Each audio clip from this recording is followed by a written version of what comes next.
Hello everyone, welcome to study I Q. Study I Q के इस video में मैं आपको पढ़ाऊंगा 6 सितंबर के करंट अफेयर हिंदी में। आइए वीडियो को शुरू करते हैं।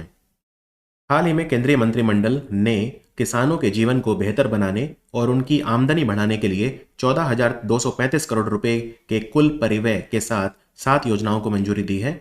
आपको ये पहचानना है कि इनमें से कौन सी योजना शामिल नहीं है।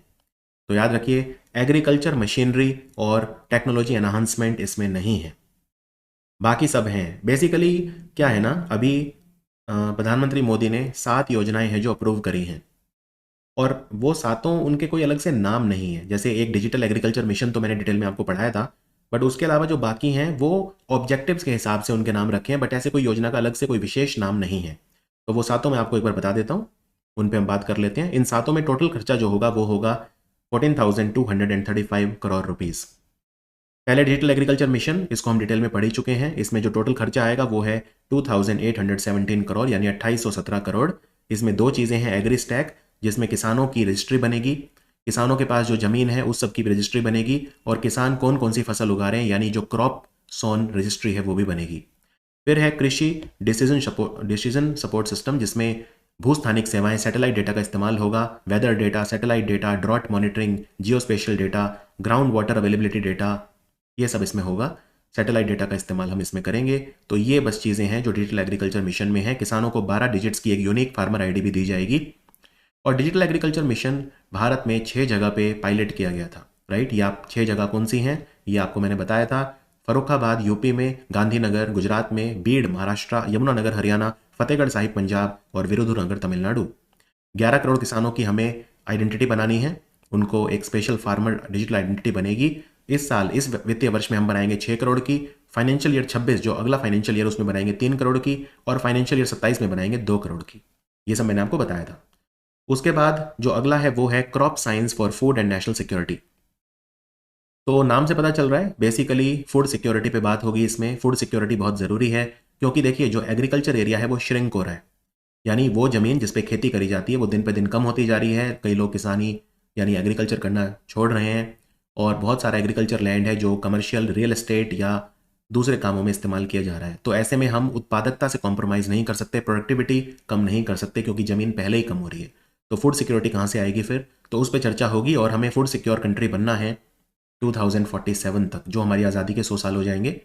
तो इसमें खर्चा आएगा 3,979 करोड़। ये अमाउंट आपको अलग अलग से याद नहीं रखना है, बस आपको एक बेसिक आइडिया होना चाहिए हम इसमें क्या करेंगे। तो हम इसमें रिसर्च एंड एजुकेशन करेंगे। Research and education food security में कैसे कंट्रीब्यूट करेगा, क्योंकि जब हम रिसर्च करेंगे तो हम क्रॉप्स की नई नई वैरायटी तैयार कर सकते हैं। और प्लांट जेनेटिक रिसोर्स मैनेजमेंट करेंगे, हम जेनेटिक इंप्रूवमेंट करेंगे फूड एंड फॉडर क्रॉप का। नई नई हम क्रॉप्स तैयार करेंगे, आनुवांशिक रूप से उनको हम संशोधित कर सकते हैं, जेनेटिकली हम उनको मॉडिफाई भी कर सकते हैं। पल्स और ऑयल सीड क्रॉप को हम इंप्रूव करेंगे। दालें और जो जो तिलहन होते हैं जिनसे तेल निकलता है, ऑयल सीड्स बोलते हैं जिन्हें, उनको इंप्रूव करेंगे। कमर्शियल क्रॉप्स को हम इंप्रूव करेंगे। कमर्शियल क्रॉप मतलब जिनको बेचने के लिए उगाया जाता है, ज़्यादातर एक्सपोर्ट के लिए। जैसे जैसे जैसे मान लीजिए जूट है या इस तरह के जो होते हैं कॉयर वगैरह होते हैं। फिर हम इंसेक्ट, माइक्रोब और पॉलिनेटर्स पे भी रिसर्च करेंगे, जिससे हम इनसे निजात पा सकें। उसके बाद है strengthening agriculture education management and social sciences. इसमें हम खर्चा करेंगे 2,291 करोड़ रुपए। तो Indian council of agriculture research ICAR के अंडर होगा। ICAR के अंडर बहुत सारे संगठन आते हैं, तो ये उसके अंडर होगा। ये पूरा काम एग्रीकल्चर रिसर्च और एजुकेशन पे फोकस किया जाएगा, नेशनल एजुकेशन पॉलिसी को दिमाग में रख के। इसमें digital public infrastructure, artificial intelligence, big data, remote sensing technologies वगैरह का इस्तेमाल किया जाएगा। उनको एग्रीकल्चर में इंक्लूड किया जाएगा और पढ़ाया भी जाएगा। नेचुरल फार्मिंग यानी प्राकृतिक खेती, और क्लाइमेट रेजिलियंस यानी जलवायु में जो लचीलापन है, उन सब पे भी फोकस किया जाएगा। उसके बाद है sustainable life stock health and production, यानी कि जो पशु होते हैं, मवेशी जिन्हें कहते हैं, उनका उनका सतत प्रबंधन हमें करना है, उनका टीकाकरण करना है, और उन पे भी हम रिसर्च करेंगे, उनकी हेल्थ मैनेज करेंगे। 1702 करोड़ का खर्चा इसमें आएगा। उसके बाद बागवानी खेती। बागवानी खेती मतलब होता है हॉर्टिकल्चर, यानी ज़्यादातर जो फ्रूट्स एंड वेजिटेबल यानी फल और सब्जियों की खेती, उसे बागवानी खेती बोलते हैं। उसमें हम खर्चा करेंगे 1129 करोड़ रुपए, 1129 करोड़। और इसमें हम उष्ण कटिबंधीय यानी ट्रॉपिकल, उपोष्ण कटिबंधीय यानी सब ट्रॉपिकल, और समशीतोष्ण यानी टेम्परेट जो बागवानी फसलें हैं उनका प्रबंधन करेंगे, उनको मैनेज करेंगे, उनकी उत्पादकता और उत्पादन दोनों बढ़ाने की कोशिश करेंगे। जड़, कंद, बल्बनुमा और जो शुष्क जो फसलें हैं उन पे हम काम करेंगे, राइट। और सब्जी फूलों की खेती और मशरूम की जो फसलें हैं उनके ऊपर हम काम करेंगे। पौधे, मसाले, औषधीय और सुगंधित पौधे यानी ornamental plant, medicinal plants, spices और जो दूसरे तरह के प्लांट्स हैं उनके ऊपर भी हम काम करेंगे, यानी प्लांटेशन क्रॉप जिन्हें कहते हैं, spices, medicinal and aromatic plant या ऑर्नामेंटल प्लांट्स, उन पे हम काम करेंगे। और ये क्या होता है, जड़, कंद, बल्ब नुमा और शुष्क फसलें यानी root, tuber, bulbs and arid crops. उसके बाद कृषि विज्ञान केंद्र भारत में बहुत सारे, हम उनको सुदृढ़ करेंगे, हम उनको स्ट्रेंथन करेंगे, रोबस्ट बनाएंगे। 1202 करोड़ का खर्चा इसमें करेंगे। और फाइनली प्राकृतिक संसाधन प्रबंधन, नेचुरल रिसोर्स मैनेजमेंट हम करेंगे, जिसमें 1115 करोड़ रुपए का खर्चा होगा। तो ये सातों चीजें हम करेंगे। तो इसके लिए जो प्रधानमंत्री मोदी है उन्होंने योजनाएं स्टार्ट करी हैं। 14,235 करोड़ रुपए का परिव्यय, इतना खर्चा, इतना एलोकेशन इन सब के लिए किया गया है। हाल ही में प्राप्त जानकारी के अनुसार भारतीय टेलीग्राफ अधिनियम जो 1885 है उसमें संशोधन हुआ है। तो टेलीग्राफ एक्ट जो थी 1885, उसके तहत बनाया गया था सार्वभौमिक सेवा दायित्व कोष यानी कि यूनिवर्सल सर्विस ऑब्लिगेशन फंड। अब इसको खत्म कर दिया गया है क्योंकि नया टेलीकॉम एक्ट आ गया है 2023 का, जिसने टेलीकॉम रूल्स 2024 के अप्लाई कर दिए हैं। इसको क्या कहा जाएगा, अब से डिजिटल भारत निधि कहा जाएगा। तो आंसर है डिजिटल भारत निधि। वैसे अगर आपसे पूछा जाए कि जो यूनिवर्सल सर्विस ऑब्लिगेशन फंड है वो कब बना था, तो आप कहेंगे यूनिवर्सल सर्विस ऑब्लिगेशन फंड बना था 2004 में। अब देखिए, हमें गांव गांव तक इंटरनेट पहुंचाना है, ब्रॉडबैंड पहुंचाना है, 5G 6G 4G ये सब हमें पहुंचाना है। पैसा कहां से आएगा, पैसा आएगा यूनिवर्सल सर्विस ऑब्लिगेशन फंड से, या यूं कहिए कि अब तक पैसा आता था यूनिवर्सल सर्विस ऑब्लिगेशन फंड से। ये फंड बना था 2004 में। किसने बनाया था, डिपार्टमेंट ऑफ टेलीकॉम, जो हमारे संचार मंत्रालय यानी मिनिस्ट्री ऑफ कम्युनिकेशन के अधीन काम करता है। जैसे भारत में भारत नेट प्रोजेक्ट चल रहा है जिसमें हम गांव गांव में ब्रॉडबैंड इंटरनेट पहुंचा रहे हैं, तो वो क्या है, वो हमारा टेलीकॉम एक्सपेंशन है, उसके लिए पैसा यहां से आता था। लेकिन अब आप जानते हैं कि जो टेलीकॉम एक्ट आ गया है नया 2023 वाला, तो उसने टेलीग्राफ एक्ट 1885 को रिपील कर दिया है, इसलिए यूएसओएफ को भी खत्म कर दिया गया है। अब यूएसओएफ की जगह यूनिवर्सल सर्विस ऑब्लिगेशन फंड के बजाय एक नया कोष होगा जिसको कहा जाएगा डिजिटल भारत निधि। डिजिटल भारत निधि, इसका काम भी वही होगा जो यूएसओएफ का होता था। वैसे इसमें यूएसओएफ में पैसा कहां से आता था, क्या बजट से आता था, क्या बजट पे सरकार कुछ पैसा एलोकेट करती थी यूएसओएफ के लिए, नहीं। भारत की जो टेलीकॉम कंपनियां हैं उनका जो एडजस्टेड ग्रॉस रेवेन्यू होता है यानी एजीआर, तो उसका 5% जाता था यूएसओएफ को हर साल। हमारी टेलीकॉम कंपनियां जैसे जियो, भारती एयरटेल, वोडाफोन, ये सब जो कंपनियां हैं, इनका जो भी एडजस्टेड ग्रॉस रेवेन्यू एजीआर होता था उसका 5% जाता था यूनिवर्सल सर्विस ऑब्लिगेशन फंड में। आगे बढ़ते हैं। हाल ही में वर्ल्ड बैंक ने एक रिपोर्ट दी है भारत को लेकर, यानी इंडिया डेवलपमेंट अपडेट। तो इसमें हमारा जो जीडीपी है, वर्ल्ड बैंक ने कहा था हमारा जीडीपी अभी मौजूदा वित्तीय वर्ष यानी करंट फाइनेंशियल ईयर में ग्रो करेगा 6.6%। तो ये उन्होंने प्रोजेक्शन बढ़ा दिया है, उनका जो अनुमान है उन्होंने संशोधित कर दिया है। अब हमारा जीडीपी कितना ग्रो करेगा, तो वर्ल्ड बैंक कह रहा है 7% ग्रो करेगा, जो कि काफ़ी हेल्दी है। तो आप स्क्रीन पर देख सकते हैं, ये टेबल बनी हुई है। इसमें अगर आप देखें कि फाइनेंशियल ईयर 24-25 में हमारा जो जीडीपी का ग्रोथ प्रोजेक्शन है वो है 7%, और फाइनेंशियल ईयर 25 और 25 तो अभी चल ही रहा है, 26 और 27 यानी अगले दो फाइनेंशियल ईयर में है 6.7%, 6.7%, राइट। और हमारा फाइनेंशियल ईयर 24 जो खत्म हो गया उसमें हमारा जीडीपी कितना ग्रो किया था भारत सरकार के हिसाब से, तो वो था 8.2%, 8.2%। तो जो मेजर इकोनॉमीज हैं उनमें ऑब्वियसली हम नंबर 1 रहेंगे। मेजर इकोनॉमी जो है उनमें हम फास्टेस्ट ग्रोइंग कंट्री रहेंगे, ये भी छोटी बात नहीं है। आपको यहाँ पे ये भी बता दूं कि एक संगठन है IBRD यानी international bank for reconstruction and development. तो IBRD ने अभी $225 मिलियन यानी $225 मिलियन के Amazon reforestation linked outcome bond launch करे हैं, 9 साल जिनका मैच्योरिटी पीरियड होगा। Amazon reforestation linked outcome bond जो लग्जमबर्ग स्टॉक एक्सचेंज पे उन्होंने लिस्ट किए हैं। हाल ही में सरकार ने चेस्टन कोल्ड और फोरासेट सहित, ये तो कुछ दवाइयों के नाम है, चेस्टन कोल्ड वगैरह काफ़ी फेमस दवाइयां हैं, तो ऐसी 156 FDC दवाइयों पर प्रतिबंध लगा दिया है जिनका इस्तेमाल सर्दी, बुखार, दर्द वगैरह के लिए किया जाता है। तो आपको ये बताना है कि जो FDC दवाएं हैं उसमें FDC का मतलब क्या है। काफ़ी अच्छा सवाल है, इससे आपका सामान्य ज्ञान भी बढ़ेगा। देखिए क्या होता है ना, मान लीजिए आप कॉम्बीफ्लैम दवाई खा रहे हैं, कॉम्बीफ्लैम, राइट। अब कॉम्बीफ्लैम दवाई में 2 एक्टिव इंग्रेडिएंट हैं, एक तो है पैरासीटामोल और एक है इब्यूप्रोफेन। तो पैरासीटामोल और इब्यूप्रोफेन से मिलकर बनती है दवाई जिसका नाम है कॉम्बीफ्लैम। अब मान लीजिए आप खेल रहे हैं, कहीं पे बास्केटबॉल खेल रहे हैं, खेलते खेलते आप गिर गए, आपको चोट लगी या दर्द हुआ, मसल खिंच गई, कुछ ऐसा हुआ, आपको दर्द की दवाई लेनी है, तो आप इब्यूप्रोफेन खाइए ना, या डिक्लोफेनैक खाइए, या कोई भी पेन किलर खाइए। आपको कॉम्बीफ्लेम खाने की ज़रूरत क्या है? आपको कोई ज़रूरत नहीं है कॉम्बीफ्लेम खाने की, राइट? लेकिन लोग खाते हैं, लोग खाते हैं। लोग क्या करते हैं, ऐसी दवाई खाते हैं जिसमें 3-4 दवाइयाँ मिक्स होती हैं। ये काफ़ी ज़्यादा प्रचलित है भारत में, ऐसा नहीं होना चाहिए। क्यों नहीं होना चाहिए? अब जैसे मान लीजिए आपको दर्द की दवाई चाहिए, तो इबुप्रोफेन काफ़ी है, आप पैरासिटामोल क्यों खा रहे हैं? पैरासिटामोल एक एंटीपायरेटिक दवाई है, मतलब उससे बुखार कम होता है। ठीक है, दर्द निवारक भी वो है, लेकिन उसकी ज़रूरत नहीं है। इबुप्रोफेन काफ़ी है दर्द के लिए।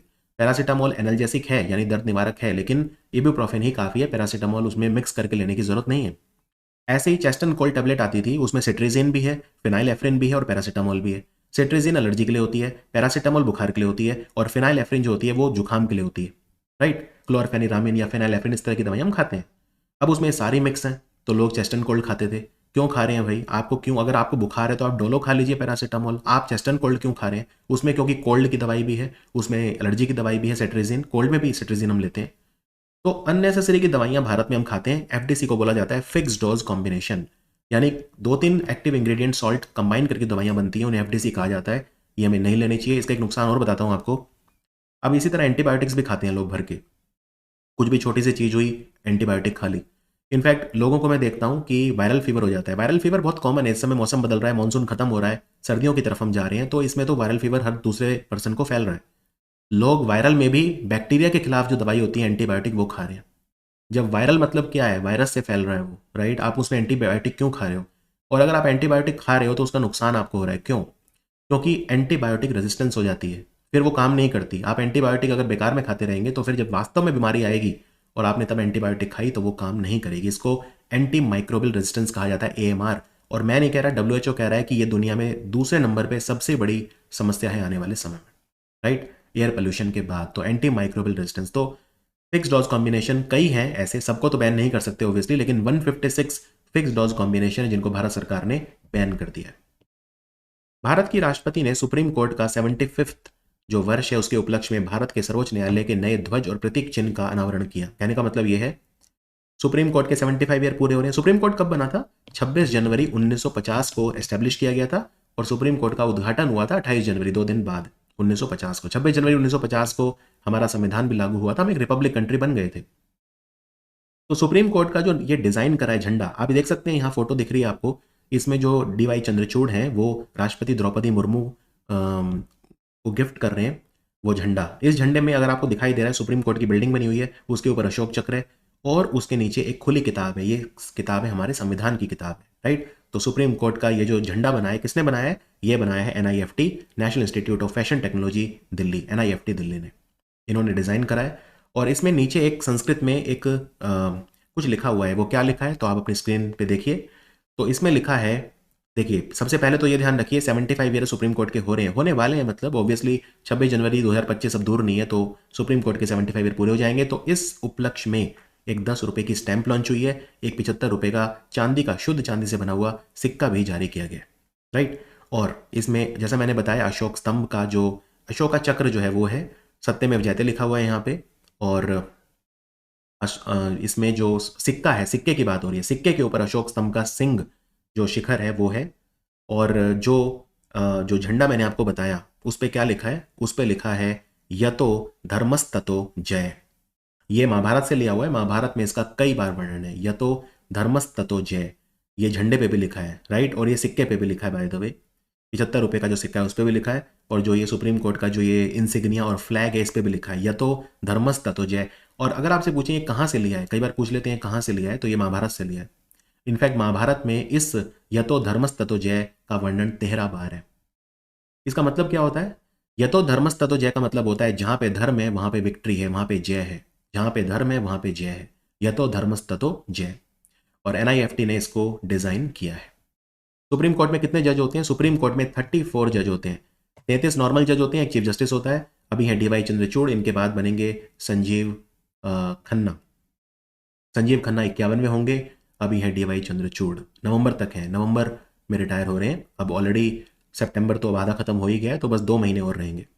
और सुप्रीम कोर्ट के अभी अभी एक जज बने हैं मणिपुर के पहली बार, एन कोटेश्वर सिंह। एन कोटेश्वर सिंह पहले व्यक्ति हैं मणिपुर के जो सुप्रीम कोर्ट के जज बने। हैदराबाद में एक दवाइयों की कंपनी है बिसम फार्मास्यूटिकल। उन्होंने स्मार्टफोन या टैबलेट के माध्यम से हेल्थ डेटा लेने और मैपिंग करने के लिए एक दुनिया का पहला आर्टिफिशियल इंटेलिजेंस संचालित स्वास्थ्य निगरानी ऐप बनाया। इसका क्या नाम है? इसका नाम है क्विक वाइटल्स। वाइटल क्या होते हैं? वाइटल होते हैं जो आप फटाफट देखते हो और ये सुनिश्चित करते हो कि पेशेंट को कोई बहुत बड़ी दिक्कत तो नहीं है, राइट? जैसे ब्लड प्रेशर, वो वाइटल होता है। पल्स, हार्ट रेट, आपका रेस्पिरेटरी रेट, आपका ऑक्सीजन सेचुरेशन। क्योंकि अगर आपको मान लो कोई भी बीमारी हुई तो ये सारे जो पैरामीटर हैं ये बिगड़ेंगे। ये सारे पैरामीटर जो हैं ये एकदम सही नहीं आ सकते, राइट? तो हार्ट रेट, आपका पल्स, आपका ब्लड प्रेशर, ये एक बड़ी बीमारी की तरफ संकेत देते हैं। इनको वाइटल्स कहा जाता है। तो ये जो ऐप है बिसम फार्मा ने बनाई है, इसका नाम रखा है क्विक वाइटल्स। और अभी ये एक और चीज़ बना रहे हैं, इनोवेटिव चीज़, जिसका नाम है doctors plus. Health care solution होगा doctors plus. The religious composition of the world's migrant, एक रिपोर्ट आई है जिसमें यह कहा है कि भारत हिंदू प्रवासी और अप्रवासी दोनों के लिए नंबर 1 कंट्री के रूप में उभरा है। किस संगठन ने रिपोर्ट दी है? ये दी है प्यू रिसर्च सेंटर ने। प्यू रिसर्च सेंटर अमेरिका में बेस्ड एक थिंक टैंक है, विचार मंच है। क्या कहती है रिपोर्ट? आप देखिए, माइग्रेंट्स कौन होते हैं? माइग्रेंट्स होते हैं जो अपना कंट्री छोड़ के दूसरे कंट्री में जा रहे हैं, उन्हें माइग्रेंट बोलते हैं। माइग्रेंट दो तरह के होते हैं, एक इमिग्रेंट और एक एमिग्रेंट। अब जैसे भारत में जो बाहर के लोग आ रहे हैं वो क्या हो गए? इमिग्रेंट्स। और भारत के लोग जो बाहर जा रहे हैं वो क्या हो गए? वो हो गए एमिग्रेंट। तो माइग्रेंट दो तरह के होते हैं। खैर, दुनिया में सबसे ज़्यादा जो माइग्रेंट्स हैं वो कौन से धर्म के हैं? वो हैं क्रिश्चियन। आप देखिए ये टेबल देखिए, 47% जो माइग्रेंट्स थे वो, तो कितने ऐसे लोग हैं दुनिया में जो माइग्रेंट हैं? 28 करोड़। दुनिया की आबादी का 3.6%, 3.6% जो है वो माइग्रेंट्स हैं, राइट? यानी वो अपने देश में नहीं रहते, दूसरे कंट्रीज में रहते हैं। तो इनमें क्रिश्चियन सबसे ज़्यादा है 47%, मुस्लिम्स हैं दूसरे नंबर पे 29%, तीसरे नंबर पे जिनका कोई धर्म एफिलिएशन नहीं है 13%, और चौथे नंबर पे अब हिंदू आ गए हैं। पांचवें नंबर पे है बौद्ध धर्म 4%। 4%। तो इसमें क्या कहा गया? इसमें यह कहा गया कि 76 लाख यानी 7.6 मिलियन या 76 लाख हिंदू ऐसे हैं जिनका जन्म भारत में हुआ लेकिन अब वो विदेश में रहते हैं। और 30 लाख हिंदू ऐसे हैं जिनका जन्म भारत में नहीं हुआ लेकिन अब वो भारत में रहते हैं। यानी अगर आप इनको टोटल कर देंगे तो ये हो गया 1 करोड़ से भी ज़्यादा। 1 करोड़ से भी ज़्यादा हिंदू ऐसे हैं जो माइग्रेंट्स हैं विद रिस्पेक्ट टू इंडिया। तो इंडिया एक one of the top country है माइग्रेंट्स के लिए। चाहे वो भारत से बाहर जा रहे हो चाहे भारत के अंदर आ रहे हो, माइग्रेंट्स का जो सोर्स है वो कंट्री बहुत बड़ा उस मामले में जो है वो इंडिया है। इनफैक्ट एक बड़ी सरप्राइजिंग चीज़ ये थी कि मुस्लिम्स जो हैं, राइट, वो मतलब कोई कंट्री मुस्लिम्स का, माइग्रेंट्स का जो सोर्स है उसमें इंडिया दूसरे नंबर पे, दूसरे नंबर पे, राइट? भारत के 60 लाख मुसलमान ऐसे हैं जो बाहर रह रहे हैं जिनका जन्म भारत में हुआ था। तो हिंदूज की संख्या कितनी थी जो भारत में पैदा हुए और बाहर रह रहे हैं? 76 लाख। लेकिन 60 लाख मुसलमान ऐसे हैं भारत के जो जन्म जिनका भारत में हुआ लेकिन वो बाहर रह रहे हैं। ये कौन से कंट्री में रह रहे हैं? इनमें से 18 लाख यूएई में, 13 लाख सऊदी अरब में और 7,20,000 ओमान। मेन 3 कंट्री ये हैं, राइट? तो कुछ इंटरेस्टिंग ट्रेंड्स देखने को मिले। जैसे फॉर एग्जाम्पल अगर मैं भारत की विद रिस्पेक्ट बात करूं तो भारत में ईसाई धर्म के लोग, उनकी संख्या सिर्फ 2% है। लेकिन भारत के बाहर जाने वाले जो लोग हैं उनमें 16% क्रिश्चियन है। इसी तरह से भारत में मुसलमानों की आबादी सिर्फ 15% के आसपास है, लेकिन भारत के बाहर जाने वाले जो लोग हैं उनमें 33% मुसलमान है। तो इस तरह के ट्रेंड्स भी देखने को मिले, राइट? वो महाद्वीप कौन सा है जहां पे माइग्रेंट सबसे ज्यादा है? तो वो है यूरोप। यूरोप तो पूरा बना ही माइग्रेंट से। यूरोप में 8 करोड़ 68 लाख लोग ऐसे हैं, 8.68 करोड़ या 86.8 मिलियन जो माइग्रेंट्स हैं। इनमें सबसे ज्यादा क्रिश्चियन है 56% और दूसरे नंबर पे मुस्लिम्स हैं 18%। तो ये सब रिपोर्ट में देखने को मिला। इसमें बहुत डिटेल में मत जाना, लेकिन हाँ आपको थोड़ा आइडिया होना चाहिए कि किस तरह से रिलीजन जो है वो ग्लोबल पॉलिसीज़ को शेप करता है। तो माइग्रेशन एक बहुत इंपॉर्टेंट चीज़ है। अर्जुन राम मेघवाल जो हमारे कानून मंत्री हैं, तो हमारे कानून मंत्रालय ने एक पोर्टल लॉन्च करा है, नोटरी पोर्टल। नोटरी पोर्टल जो विभिन्न सेवाओं के लिए नोटरी और सरकार के बीच में एक ऑनलाइन इंटरफेस का काम करेगा। एक ही मंच पे सरकार और नोटरी आ जाएंगे। तो ये पोर्टल किसने बनाया है? यस, पोर्टल तो कानून मंत्रालय का है, ministry of law and justice, विधि और न्याय मंत्रालय, लेकिन बनाया है नेशनल इंफॉर्मेटिक्स सेंटर यानी राष्ट्रीय सूचना विज्ञान केंद्र, जो हमारे मिनिस्ट्री ऑफ इलेक्ट्रॉनिक्स और आईटी के अधीन काम करता है। उन्होंने इसको बनाया। ये है क्या? नोटरी क्या होता है? नोटरी एक ऐसा व्यक्ति होता है जो आपके डॉक्यूमेंट्स को वेरीफाई करता है, राइट? नोटरी का काम होता है आपके जो डॉक्यूमेंट्स हैं उनको वेरीफाई करना, स्टैंप लगाना, वैलिडेट करना, ये सब काम नोटरी का होता है। तो नोटरी जो होते हैं वो विटनेस के तौर पे भी आते हैं अदालतों में कई बार, राइट? तो ये सब काम नोटरी का होता है। नोटरी एक पब्लिक ऑफिशियल होता है, और नोटरी जो होता है, एक एक्ट आया था नोटरीज एक्ट ऑफ 1952। तो भारत सरकार नोटरीज अपॉइंट करती है, सेंट्रल गवर्नमेंट भी करती है, स्टेट गवर्नमेंट भी करती है, under the नोटरीज act of 1952।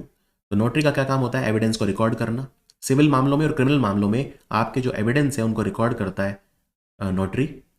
Notary जो होता है वो कई बार मध्यस्थता भी करा सकता है। नोटरी जो होता है वो ट्रांसलेशन का काम भी करता है डॉक्यूमेंट्स के। नोटरी शपथ दिलवाने का काम भी कई बार करता है। नोटरी जो होता है वो विटनेस का काम भी करता है, वो लीगल डॉक्यूमेंट्स को साइन करता है, राइट। और मान लीजिए कोई गवाह है, गवाह भी जो साइन करेगा नोटरी की प्रेजेंस में करेगा। डॉक्यूमेंट को वेरीफाई करना, डॉक्यूमेंट्स को वैलिडेट करना, ये सब काम नोटरी का होता है। तो उसके लिए नोटरी पोर्टल बना दिया गया है। यूनेस्को की जो महासभा होगी, जनरल असेंबली, वो कहाँ पे होगी? देखो, यूनेस्को की जो एनुअल मीटिंग होती है, जिसे महासभा बोलते हैं, वो हेडक्वार्टर पेरिस में ही होती है पिछले 40 साल से।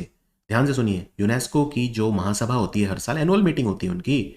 मैं वर्ल्ड हेरिटेज कमेटी की मीटिंग की बैठक नहीं कर रहा, यूनेस्को की एक वर्ल्ड हेरिटेज कमेटी बैठक भी होती है, जो इस साल इंडिया में हुई थी, अगले साल बल्गेरिया की राजधानी सोफिया में होगी, उसकी बात नहीं कर रहा। यूनेस्को की एनुअल मीटिंग होती है, कहाँ पे होती है? वो हेडक्वार्टर में होती है, पेरिस में, राइट। लेकिन उसमें एक बदलाव आया है। तो 1985 में पिछली बार पेरिस के बाहर हुई थी, और अब 2025 यानी 40 साल से ज़्यादा हो गए पेरिस के बाहर हुए, और अब पेरिस में नहीं होगी। 2025 में उनकी महासभा कहाँ होगी? उज्बेकिस्तान के शहर समरकंद में होगी। उज्बेकिस्तान देश है सेंट्रल एशिया में, उसका एक शहर है समरकंद। तो समरकंद में होगी यूनेस्को की जो महासभा मीटिंग है, समरकंद में होगी। Very very important question. UNESCO का हेडक्वार्टर तो पेरिस में है। अगर मैं आपसे पूछूं, चलिए आप कंफ्यूज मत होना, इस साल आप जानते हो 46 यूनेस्को वर्ल्ड हेरिटेज कमेटी की बैठक कहां पे हुई थी? 46 यूनेस्को वर्ल्ड हेरिटेज कमेटी यानी विश्व विरासत स्थल जो समिति डिक्लेयर करती है, वो बैठक इंडिया में हुई थी इस बार, ये आपको पता है। और अगले साल 47th वर्ल्ड हेरिटेज कमेटी की बैठक कहां पे होगी? बल्गेरिया की राजधानी सोफिया में होगी। ठीक है, बल्गेरिया की राजधानी सोफिया में होगी। जब इस बार इंडिया में वर्ल्ड हेरिटेज कमेटी की बैठक हुई तो क्या हुआ? तो 26 नई UNESCO world heritage site declare की गई। ये जो वर्ल्ड हेरिटेज कमेटी इंडिया में बैठक हुई, इसके चेयरमैन थे विशाल शर्मा, विशाल शर्मा, राइट। और एक कंट्री है नाउरू, पैसिफिक ओशियन में कंट्री है नाउरू, NAURU, नाउरू। तो नाउरू जो है उसने वर्ल्ड हेरिटेज कन्वेंशन को रेटिफाई करा, यूनेस्को के वर्ल्ड हेरिटेज कमेटी का वो मेंबर बन गया है। और यहाँ पे ये भी जान लीजिए कि इंडिया ने $1 मिलियन डोनेट करा है यूनेस्को वर्ल्ड हेरिटेज कन्वेंशन को। $1 मिलियन इंडिया ने कंट्रीब्यूट किया है। वैसे क्या इंडिया में भी कोई यूनेस्को वर्ल्ड हेरिटेज साइट बनी है इस बार? यस, असम में अहोम राजाओं के शवाग्रह, बरियल प्लेसेस, बरियल माउंड, जिनको शरादेव मोईदाम बोलते हैं। हमारे केंद्रीय रक्षा राज्य मंत्री जो हैं, उन्होंने प्रदूषण नियंत्रण पोत बनाया है, यानी pollution control vessel. Oil spill हो जाता है कई बार, समुद्र में तेल का रिसाव हो जाता है, उसको ये कंट्रोल करेगा। आपको बताना है कि किसने बनाया है। तो ये GSL, इसका नाम क्या रखा है ये पूछा है। नाम रखा है GSL यार्ड 1267, यानी ऑप्शन डी। यहाँ पे GSL का मतलब है Goa shipyard limited, Goa shipyard limited. तो इन्होंने 2 बनाए हैं इंडियन कोस्ट गार्ड के लिए, भारतीय तटरक्षक बल इंडियन कोस्ट गार्ड के लिए 2 जहाज बना के दिए हैं प्रदूषण नियंत्रण करने वाले। एक का नाम है GSL यार्ड 1267 और दूसरे का नाम है समुद्र प्रताप। समुद्र प्रताप अभी पिछले ही हफ्ते लॉन्च हुआ है, समुद्र प्रताप। इसका भी नाम बदल देंगे मोस्ट प्रोबेबली, तो वो भी पता होना चाहिए आपको। और गोवा शिपयार्ड ने रशिया के साथ एक डील करी थी, 2 जहाज तो बने बनाए खरीद लिए। एक का नाम था तुशिल और एक का नाम था तमल, तुशिल और तमल। और 2 इंडिया में बनेंगे, रशिया टेक्नोलॉजी देगा। उन 2 में जो पहला बन गया है उसका नाम है त्रिपुट, TRIPUT, वो बना के गोवा शिपयार्ड ने दे दिया है। किस विभाग ने मोबाइल और इलेक्ट्रॉनिक क्षेत्र में मरम्मत के अधिकार पर राष्ट्रीय कार्यशाला का आयोजन किया, ताकि उद्योग के हितधारकों के बीच मरम्मत सूचकांक स्थापित करने पर सर्वसम्मति बनाई जा सके? इसको मैं क्वेश्चन को बड़ा आसान भाषा में आपको बता देता हूं। राइट टू रिपेयर क्या होता है? मरम्मत का अधिकार। देखिए, आप कोई मोबाइल फोन खरीदते हैं, खराब हो गया, क्या करेंगे? रिपेयर करवाने जाएंगे ना, नया तो नहीं खरीद लेंगे। नया भी खरीद सकते हैं, अगर आप उतने पूंजीपति हैं तो खरीद सकते हैं, लेकिन ज़्यादातर लोग रिपेयर कराने जाएंगे। अब आप रिपेयर कराने गए, वो बोलता है ये तो रिपेयर हो ही नहीं सकता, तो आपको क्या करना पड़ेगा? मजबूरी में नया फ़ोन खरीदना पड़ेगा। एक तो आपका पैसा खर्च होगा, दूसरा ये नैतिक कार्य नहीं है, एथिकल नहीं है। तीसरी बात और ज़्यादा इंपॉर्टेंट, ई वेस्ट। सोचिए, ई अपशिष्ट, ई कचरा, इलेक्ट्रॉनिक वेस्ट कितना जनरेट होगा। अभी हमारा भारत में मुश्किल से 10 से 15% ई वेस्ट रिसाइकल हो रहा है, तो तब सोचिए कितना ई वेस्ट जनरेट हो जाएगा। हर छोटी चीज़ पे कोई भी व्यक्ति बार बार चीज़ें खरीदने लगा तो कितना ई कचरा उत्पन्न हो जाएगा। तो भारत सरकार ने कमेटी बनाई थी, राइट टू रिपेयर कमेटी, उपभोक्ता मामलों का, क्योंकि उपभोक्ता का अधिकारों की बातें हो रही है, राइट। आप कंज्यूमर है, उपभोक्ता है मेरी तरह, तो मैंने अगर कोई इलेक्ट्रॉनिक प्रोडक्ट खरीदा तो मेरे पास क्या होना चाहिए, उसको मरम्मत करवाने का अधिकार होना चाहिए। यानी जो मैन्युफैक्चरर हैं, जिनको ओईएम बोलते हैं, ओरिजिनल इक्विपमेंट मैन्युफैक्चरर, उनको मुझे अधिकार देना होगा। तो इसमें कौन सा मंत्रालय है, इसमें है उपभोक्ता मामलों का मंत्रालय, यानी ministry of consumer affair, food and public distribution. तो आंसर है ऑप्शन बी, यानी उपभोक्ता मामलों का विभाग, जो हमारे उपभोक्ता मामलों के मंत्रालय के अधीन काम करता है। राइट टू रिपेयर के लिए कमेटी बनी थी, उस कमेटी की चेयरमैन थी निधि खरे। निधि खरे 2 साल पहले कमेटी बनी थी, 2022 में। उस समय मैंने काफी डिटेल में वो कमेटी पढ़ाई थी। अब ये क्या करना चाह रहे हैं, मरम्मत सूचकांक। कहने का मतलब ये है, मान लो आपने कोई इलेक्ट्रॉनिक प्रोडक्ट खरीदा और इलेक्ट्रॉनिक प्रोडक्ट में एक रिपेयरेबिलिटी इंडेक्स है। कहने का मतलब आपको पहले ही बता देंगे बॉक्स पे लिख के कि क्या क्या रिपेयर हो सकता है, क्या क्या नहीं हो सकता। तो आप एज अ कंज्यूमर एक इन्फॉर्म्ड डिसीजन ले सकते हैं कि आपको वो आइटम परचेज करना भी है या नहीं। राइट। तो आपकी मुख्तियारी, आपकी अपनी मर्जी है, आप चाहे तो उसे परचेज करें, चाहे तो ना करें, उसके रिपेयरेबिलिटी इंडेक्स पे। तो इस पे काम चल रहा है। बहुत जल्दी आप देखेंगे, जब भी आप कोई इलेक्ट्रॉनिक आइटम खरीदेंगे तो उस पर लिखा हुआ करेगा कि इसमें कितना रिपेयरेबिलिटी इसका इंडेक्स है, क्या क्या चीज़ रिपेयर हो सकती है, क्या क्या नहीं हो सकती है, ये सब लिखा होगा। 22वीं नवरत्न कंपनी अभी अभी कौन सी बनी है, तो 22वीं बनी है रेलटेल। रेलटेल कंपनी हमारे रेल मंत्रालय के अधीन काम करती है। और ये न्यूज़ में क्यों आई थी अभी, रेलटेल इसलिए न्यूज़ में आई थी क्योंकि इसे अंतर्राष्ट्रीय मानकीकरण संगठन यानी इंटरनेशनल ऑर्गेनाइजेशन फॉर स्टैंडर्डाइजेशन से 14,001/2015 सर्टिफिकेशन मिला है। यानी ये विश्व स्तरीय पर्यावरण प्रबंधन कंपनी है, यानी एनवायरमेंट मैनेजमेंट बहुत अच्छा करती है रेलटेल, और रेल मंत्रालय के अधीन काम करती है। 23वीं, 24वीं और 25वीं नवरत्न कंपनी भी अभी अभी भारत सरकार ने डिक्लेयर करी है। तो solar energy corporation of India जो है वो 23वीं है, नेशनल हाइड्रो पावर कॉर्पोरेशन 24वीं है, और सतलुज जल विद्युत निगम जो है वो 25वीं है। सतलुज जल विद्युत निगम जो कि मिजोरम में एक प्रोजेक्ट लगा रही है, Darjo Lui project, pumped storage project. Darjo नाला जो कि तुई पुई नदी का सहायक नदी है उस पर। और अरुणाचल प्रदेश में 5 प्रोजेक्ट लगा रही है हाइड्रो पावर के सतलुज जल विद्युत निगम, जिनमें सबसे इंपॉर्टेंट है एटालियन 3097 मेगावाट दिबांग नदी के ऊपर। अंडरस्टूड और नॉट अंडरस्टूड। आगे बढ़ते हैं। अभी अभी ओलंपिक ऑर्डर इन गोल्ड से किसे सम्मानित किया गया। ओलंपिक ऑर्डर क्या होता है, अंतर्राष्ट्रीय ओलंपिक समिति एक अवार्ड देती है, ओलंपिक ऑर्डर। ये अवार्ड स्टार्ट किया गया था 1975 में। ओलंपिक्स में जो लोग कंट्रीब्यूट करते हैं उसे दिया जाता है। तो फ्रांस के राष्ट्रपति इमैनुअल मैक्रोन को दिया गया है, क्योंकि उन्होंने इतने अच्छे ओलंपिक गेम्स का आयोजन किया पेरिस में। और अगले ओलंपिक गेम जो होंगे वो लॉस एंजलिस में होंगे, जो कि अमेरिका का एक शहर है, 2028 में होंगे। राइट। अभी अभी वैसे ओलंपिक ऑर्डर इंदिरा गांधी पहली भारतीय थी जिन्हें मिला था, और अब अभिनव बिंद्रा को मिला है, जो कि शूटर हैं। 2008 में बीजिंग ओलंपिक्स में जिन गोल्ड मेडलिस्ट रह चुके हैं शूटिंग में, तो अभिनव बिंद्रा को ओलंपिक मूवमेंट में अपने आउटस्टैंडिंग कंट्रीब्यूशन के लिए जो है वो मिला है ओलंपिक ऑर्डर अवार्ड। इसको ओलंपिक लॉरल से कंफ्यूज मत करना। ओलंपिक लॉरल किसे मिला था, ओलंपिक लॉरल मिला है फिलिपो ग्रांडी को, जो कि United Nations high commissioner for refugees हैं। 7वां राष्ट्रीय पोषण माह मनाया गया, ये किस मंत्रालय के द्वारा। पोषण अभियान प्रधानमंत्री मोदी ने आज से 7 साल पहले स्टार्ट किया था। तो पोषण अभियान 2018 में स्टार्ट किया था प्रधानमंत्री मोदी ने, और सितंबर का महीना भारत में पोषण माह के रूप में मनाया जाता है। कौन मनाता है, महिला बाल विकास मंत्रालय। तो आंसर है option C, ministry of women child development.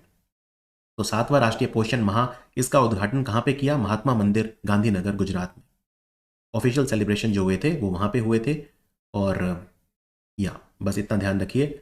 राष्ट्रीय पोषण अभियान क्या है वैसे, जो 2018 में स्टार्ट हुआ था, उसमें हम जो गर्भवती महिलाएं हैं यानी pregnant women, nursing mothers, adolescent girl यानी किशोरियां, और बच्चे जिनकी उम्र 6 साल तक है, उनमें पोषण का खास ध्यान रखते हैं।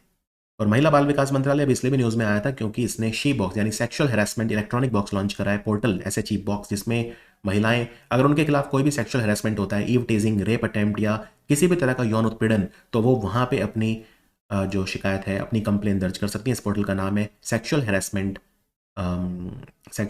इलेक्ट्रॉनिक बॉक्स यानी शी बॉक्स पोर्टल। राइट। तो इसके लिए एक्ट भी है, sexual harassment of women at work place prevention prohibition and redressal act of 2013। ये एक्ट 2013 में आया था। सेंट्रल डिपॉजिटरी सर्विसेज लिमिटेड के मैनेजिंग डायरेक्टर और CEO कौन बने हैं, इनका नाम है मिस्टर नेहल वोरा। ये बॉम्बे स्टॉक एक्सचेंज के द्वारा ओन्ड है। बॉम्बे स्टॉक एक्सचेंज के साथ काम करती है CDSL, और नेशनल स्टॉक एक्सचेंज के साथ काम करती है NDSL। Right. National depository services limited, ये है central depository services limited, Bombay stock exchange के साथ काम करती है। इसका हेडक्वार्टर मुंबई में है, और इसमें सब ज़्यादा हिस्सा इसी का है। 1999 में कंपनी बनी थी। यूनाइटेड नेशंस साल में 2 बार सेंट्रल इमरजेंसी रेस्पॉन्स फंड से पैसा निकालता है, और वो कंट्री जिनमें आपातकाल चल रहा है, कोई इमरजेंसी चल रही है लेकिन उसके लिए फंडिंग कम है, यानी उसका अपर्याप्त वित्त पोषण है, अंडर फंडिंग है। मान लो किसी कंट्री में इमरजेंसी चल रही है, कोई भुखमरी चल रही है, वहां पे जरूरत है $50 मिलियन की, लेकिन अवेलेबल है सिर्फ $10 मिलियन। तो यूनाइटेड नेशन क्या करेगा? अगर अपर्याप्त वित्त पोषण हुआ है किसी भी आपात का, तो सेंट्रल इमरजेंसी रेस्पॉन्स फंड से पैसा रिलीज करता है। इस साल करा है अभी दूसरी बार $100 मिलियन। पहले फरवरी में करा था, साल में 2 बार रिलीज करता है। फरवरी में करा था $100 मिलियन और अब करा है $100 मिलियन। तो कितने देशों में खर्च होगा? ये 10 देशों में खर्च होगा। और जो फरवरी में किया था $100 मिलियन, वो 7 देशों में खर्च होगा।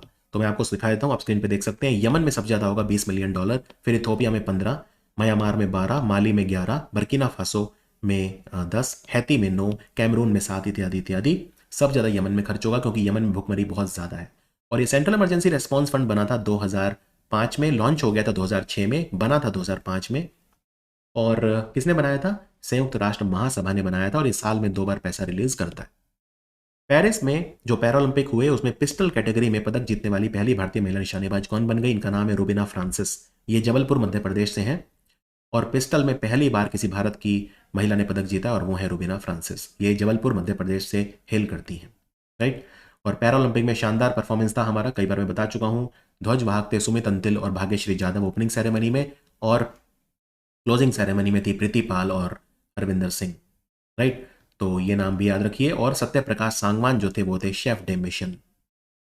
पंचायती राज मंत्रालय भारत के किस प्रबंधन संस्थान यानी आईएम के साथ मिलकर उनको ट्रेन करने के लिए, देखो पंचायती राज मंत्रालय ने जनवरी 2024 में प्रोग्राम चलाया था, मैनेजमेंट डेवलपमेंट प्रोग्राम या लीडरशिप डेवलपमेंट प्रोग्राम, जिसमें पंचायती राज संगठनों के जो प्रमुख होते हैं, सरपंच होते हैं, जो गांव के मुखिया वगैरह इस तरह के लोग जाते हैं और लीडरशिप और मैनेजमेंट और गवर्नेंस स्किल सीखते हैं। किससे सीखेंगे? तो आईएम अमृतसर से सीखेंगे। तो आंसर है आईएम अमृतसर। ना सिर्फ इससे बल्कि आप स्लाइड पे देख सकते हैं, इवन जो आईएम बोध गया है, आईआईएम बोध गया, तो उससे भी सीखेंगे। इनफैक्ट आईएम बोध गया में मेरा टेड टॉक हुआ था एक बार, यूट्यूब पे अवेलेबल है, आप उसको सर्च करके देख सकते हैं, राइट। कोविड का समय था तो आभासी तौर पर हुआ था, उसमें जाने वाला था मैं लेकिन जा नहीं पाया था क्योंकि कोविड का लॉकडाउन लग गया था। लेकिन आभासी तरीके से मैंने फिर वहाँ स्टूडेंट्स को एड्रेस किया था आईएम बोध गया में। तो आप वो टेड टॉक मेरा देख सकते हैं, यूट्यूब पे अवेलेबल है। तो आईएम बोध गया के साथ मिलके भी हमारा पंचायती राज मंत्रालय अपने जो पंचायती राज संगठन हैं, उनके जो डिस्ट्रिक्ट पंचायत के प्रेसिडेंट हैं, प्रमुख हैं, पंचायत समिति के सरपंच हैं, या इस तरह इस लेवल के जो ऑफिशियल हैं, उनको लीडरशिप और मैनेजमेंट के गुर सिखाएगा। यह था हमारा 6 सितंबर का वीडियो। मिलते हैं 7 सितंबर के वीडियो में। Thank you for watching study IQ।